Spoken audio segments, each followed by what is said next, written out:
कि जिस straight of Hormuz के लिए यह खबर दी जा रही थी कि स्ट्रेट ऑफ हॉर्मुज खुल जाएगी, आज का अनाउंसमेंट है कि स्ट्रेट ऑफ हॉर्मुज बंद कर दी गई है। हो गया। मतलब इस पूरी खबर के पीछे जो हमने आज से 5 दिन पहले आपके साथ साझा करी थी, हम जानते थे कि यह महाशय जो है वो 5 दिन बाद चलने नहीं देंगे, बंद करेंगे। ये लीजिए, ईरान ने कह दिया है कि it is closing straight of Hormuz. Axios की खबर है, इसमें कोई अतिशोक्ति नहीं है। इससे नाराज हुए अमेरिका ने सीधा सीधा धमका दिया है इजराइल को कि बेटा या तो तुम मान जाओ, अदरवाइज हम तुम्हारा हाल खराब कर देंगे।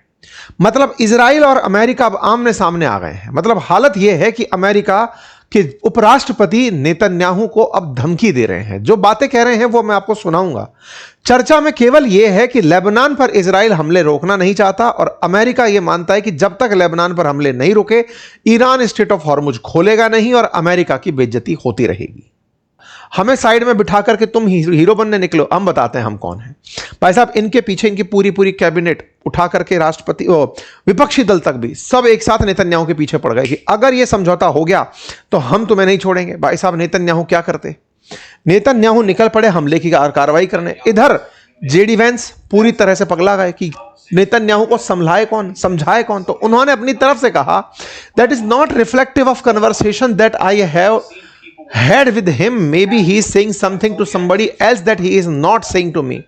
असल में क्या हुआ कि नेतन्याहू भड़क रहे थे ट्रंप के ऊपर। इस पर नेतन्याहू के खिलाफ जेडी वैंस बाहर निकल कर आते हैं और कहते हैं कि इस पूरी दुनिया में इजराइल का एकमात्र अगर कोई देश अभी भी सहयोगी बचा है तो वो अमेरिका है। इजराइल को चाहिए कि वो हमारे खिलाफ बयानबाजी ना करे, नंबर 1। नंबर दूसरा, इस पूरे युद्ध में जितने भी वेपन यूज हुए उसमें से 2/3 वेपन इजराइल ने जो चलाए वो भी अमेरिका द्वारा ही दिए गए थे। इजराइल ये ना भूले कि अगर हमने साथ छोड़ दिया तो कोई भी साथ नहीं होगा। इन्होंने जिस तरह की बातें कही उसमें सबसे इंपॉर्टेंट बात यह थी कि देखिए, पूरी दुनिया के लिए इजराइल प्रॉब्लम नहीं रह सकता। इजराइल अगर पूरी दुनिया में अशांति फैलाएगा तो फिर दुनिया की शांति की कीमत पर हजारों जानें नहीं ली जा सकती। मतलब साफ था, एक बात साफ थी कि अमेरिकी उपराष्ट्रपति सीधे सीधे इजराइल को खुद की यात्रा से पहले धमका रहे थे कि इजराइल वालों, अगर तुम्हें लगता है कि तुम्हारी जान कीमती है तो पूरी दुनिया की जान तुम नहीं लोगे। दुनिया वाले कहते रहे अमेरिका को हमेशा कि तुम इजराइल का साथ दे करके उसे इस तरह से भड़का रहे हो, इस तरह से साथ दे रहे हो, उकसा रहे हो, शांति नहीं आने दोगे। आज जब अमेरिका पर आ पड़ी, यानी कि नेतन्याहू ने जब सीधा सीधा ट्रंप को मना कर दिया कि नहीं सुन रहे तुम्हारी बात, हम तो हमला करेंगे, उस बात से अमेरिका बौखलाया हुआ है। जब ये बौखलाए हुए हैं तो इस बौखलाहट को इन्होंने बयान कर दिया। लेकिन साहब, इस बौखलाहट पर इजराइल का जो रिएक्शन था ना, वो बहुत ही घनघोर था। इतना घनघोर था कि आपको शायद खुद से बयान सुनकर के अंदर से घृणा आ जाए, या फिर अंदर भय बैठ जाए, या फिर अंदर इस तरह का भाव आ जाए कि कोई इस तरह की बात बोल सकता है क्या? अंतरराष्ट्रीय मंच पर यह बात बोली जा सकती है। इजराइल के रक्षा मंत्री का बयान सुनिए साहब। For every tear of Israeli mother 1000 Lebanese mothers must weep. एक इजरायली मां के आंसू के लिए 1000 लेबनीज माओं को रोना होगा। All the Lebanon must burn. पूरे लेबनान को जलना होगा। With all due respect to the Americans, Americans को बढ़िया से इज्जत देते हुए, Israel must make it clear to the entire world that the blood of our sons and the security of our citizen are not forfeit. All the Lebanon must burn. यह बात ऐसी है कि पूरा लेबनान को जलना होगा। एक देश के लिए आप खुलेआम ये बयान दे रहे हो, एक देश जिसकी 50-60 लाख लोगों की जान के लिए आप सीधे बयान देते रहे हो और तस्वीरें डाल रहे हो कि देखो हम तो यही करेंगे। इस बात से मतलब आप सोचकर देखिए कि जब ये बात बोले कि मतलब सीधी सीधी सी बात आप बोल रहे हो पूरे लेबनान को, all the Lebanon must burn, ये बात जब आप बोलते हो तो ट्विटर इस बात को हाइड कर देता है, छुपा देता है, लेकिन कहता है जिनको पढ़ना है क्लिक करके पढ़ लेना कि all the Lebanon must burn. इससे नाराज हो जाता है यूरोप के बहुत से नेता। यूके गवर्नमेंट ने तो यह तक कह दिया कि इस रक्षा मंत्री को बैन ही कर दो, कहीं दुनिया में ना दिखाई दे जाए। इटली के भी रक्षा विदेश मंत्री ने सेम यही बात बोली। मतलब सोचकर देखिए कि बहुत से लोगों ने कहा कि ये किस तरह की मानसिकता है, ये जीनोसाइड की मानसिकता है, डिस्गस्टिंग है ये इस तरह की बात कर देना। तमाम तरह के लोग केवल इस बात पर रिएक्ट कर रहे हैं कि इजरायली रक्षा मंत्री की सोच देखिए कि वो क्या बोल रहा है। इस पर ईरान ने खुद कहा कि सोचो, इजराइल की सोच समझो कि वो किस तरह की नफरत लेकर के दुनिया में युद्ध कर रहा है। इतना बयान देते ही इजराइल ने तुरंत बम दागा और लेबनान के 20 लोगों की जान ले ली। इंटरेस्टिंग बात यह है कि यह जिस दिन घटना हुई, अभी कल की घटना है, 20 जून की घटना है, उससे जस्ट पहले ट्रंप समझौता करवाए थे। ये वीडियो देख करके, तस्वीरें देख करके आप अंदाजा लगा सकते हैं लेबनान के क्या हालात मचाए ईरान ने, ये इजराइल ने।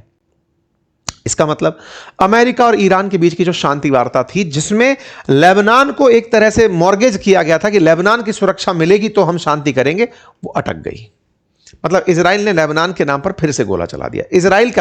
ईरान ने कहा कि सुन लो अमेरिका वालों, आप इजराइल पर कंट्रोल नहीं रख पा रहे हो, इसके चलते हम स्ट्रेट ऑफ हॉर्मुज को बंद कर रहे हैं। यह IRGC का मैसेज है, आज ही का मैसेज है, ऑडियो मैसेज है, चलते हुए जहाजों को भेजा गया है। क्योंकि इजराइल ने लेबनान पर हमला कर दिया है, हम स्ट्रेट ऑफ हॉर्मुज बंद कर रहे हैं। ये न्यूज़ सुन लिया आपने।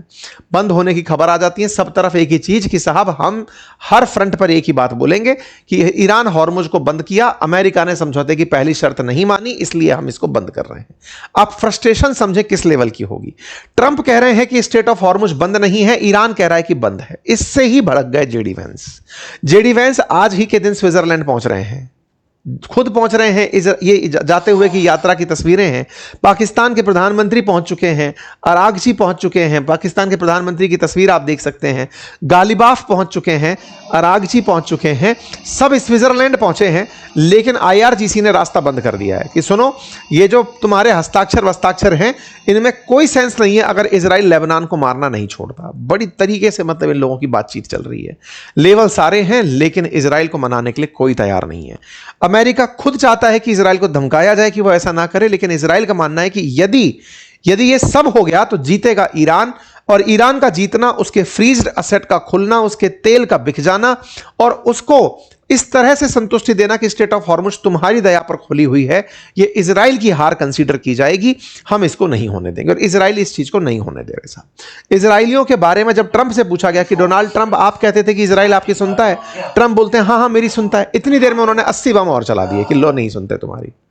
कुल मिलाकर के अब स्थिति यह बन चुकी है कि इजराइल के बारे में, या इजराइल पर अमेरिका जिस दिन गोला नहीं चलाएगा, मतलब ये स्थिति वैसी बनती जा रही है कि इजराइल और अमेरिका के बीच की जो प्रतिद्वंदिता है, अब अमेरिका किसी दिन इजराइल पर कोई एक्शन ले तभी कुछ सुनता हुआ दिखाई देंगे। क्योंकि इतने दिनों में ट्रंप का फ्रस्ट्रेशन, इजराइल की हरकतें देखने को तो मिल चुकी हैं। हमने कई सेशन इस पर पहले किए हैं, कई सारे सेशन कर चुका हूं मैं इस पर।